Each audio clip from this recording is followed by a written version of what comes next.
Yesterday, Esther and her friends that she was flying into Los Angeles airport with had such an interesting experience. And as Esther was thinking about it last night, she thought, I'll bet Abraham's going to tell this story. And we thought, we bet we are too, because it speaks to some extent to what we're talking about. No analogies are ever perfect, because there are always components that you could quibble with a little bit. But hear this and you'll get the sense of what we're talking about. So they flew in on Southwest, and they were coming into the Southwest terminal. Small terminal, there are only 2 baggage carousels. And as they were coming down the escalators, open into the greater room where the baggage carousels are, there was an alarm going off. They could hear it, sort of ear-piercing. And they acknowledged, because they've heard that before in airports, that there must be some door that was opened that set off an alarm. And they were not concerned. They were not alarmed. They're just coming down the escalator.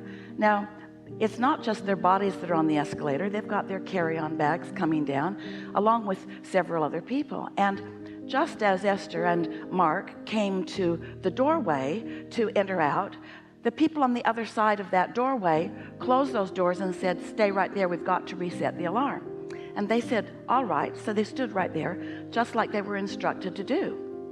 But what those people on the other side of that door didn't do was stop the escalator, or stop anyone from getting on the escalator.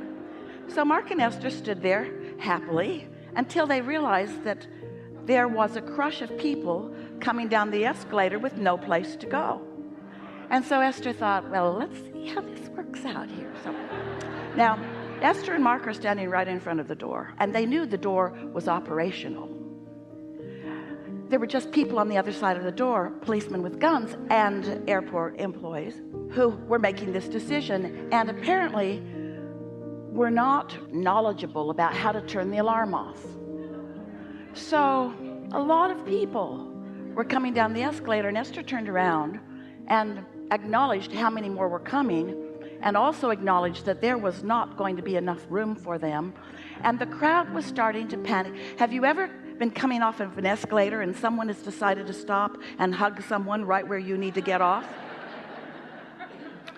And compound that with your luggage and all that other things. And so there was a true sense of panic in the room. So Esther just opened the door.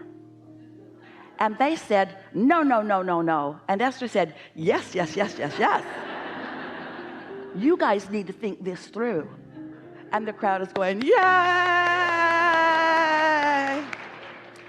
So there are a few points we want to make here. First of all, be a self-advocate.